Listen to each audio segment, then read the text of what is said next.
Shalom Bapak Ibu Saudara, saat ini kita akan bersama merenungkan satu bagian firman Tuhan dari Ayub 27-28, dan saya akan bacakan satu bagian yang akan menjadi ayat mas dari renungan ini. Dari Ayub 28 ayat 28, tapi kepada manusia Tuhan berfirman, sesungguhnya takut akan Tuhan itulah hikmat, dan menjauhi kejahatan adalah akal budi. Saudara, tentu sehari-hari kita pasti dengar orang bicara kan?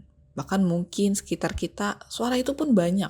Ada orang yang berbicara, menilai, berasumsi, dan gak jarang juga kita tergoda untuk ikut bicara, entah untuk bela diri atau ikutan menilai. Nah, menariknya saudara, dalam Ayub 27 ini, kita bisa menemukan bagaimana Ayub itu diserang lewat kata-kata. Tapi kita bisa lihat responsnya bukan main cantik biar diterima, atau mempercantik bahasanya supaya dipercaya, apalagi putar balik kebenaran supaya dia yang paling korban deh. Tentu bukan itu yang Ayub lakukan. Tapi kita bisa lihat, ia menjaga integritas hatinya.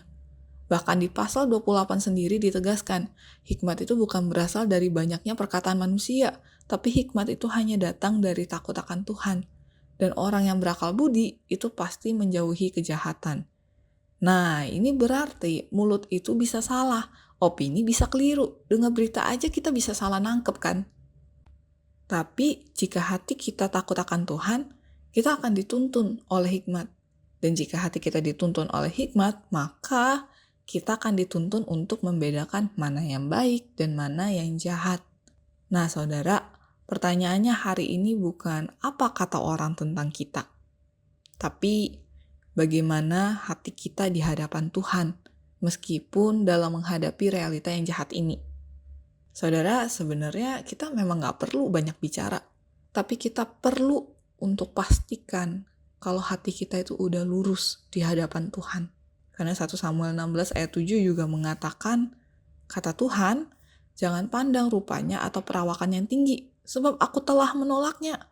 Bukan seperti yang dilihat manusia, sebab manusia melihat apa yang di depan mata, tetapi Tuhan melihat hati.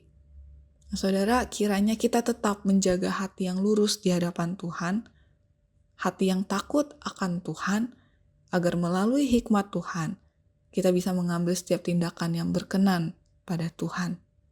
Amin.